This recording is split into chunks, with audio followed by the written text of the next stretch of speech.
Hello and welcome back to my Pokemon Journeys review series, and today we are reviewing episode 133 and I hope you enjoy.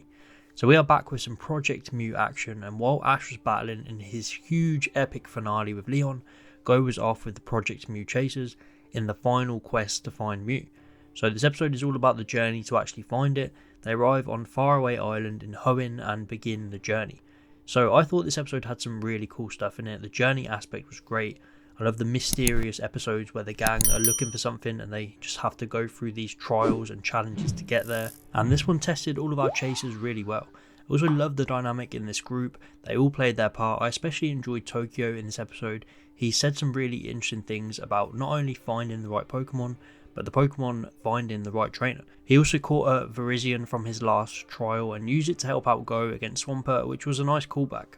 I think they did a really good job of setting the tone in this episode. The music and the eerie vibe, everything felt really tense, especially when they were climbing up the mountain. That was probably my favourite part of this episode. The rope got cut by some nearby Skarmory, and this split up the group. Go, Tokyo and Asahi had to head under this waterfall, while Tsurugi and Gary kept climbing up ahead. This created two new group dynamics and new encounters for each group. Gary's group encountered some fossil Pokemon, which was pretty cool. It was a nice setting, while Go's group found Solrock and Lunatone.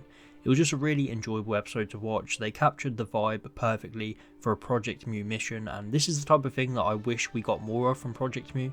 It felt similar to the Ninetales episode at the start. Gary in this episode didn't actually do that much. Being a huge Gary fan, usually he steals every episode he's in, but this just shows how good this episode was because everyone else played their part as well. Tsurugi was being the edgy one when usually it would be Gary, and I'm sure something's not quite right with the Professor and Tsurugi.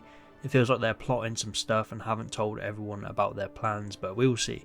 This episode ends with the two groups running into Groudon and KYOGRE. This is kind of random, but they did set up this island to be very mysterious.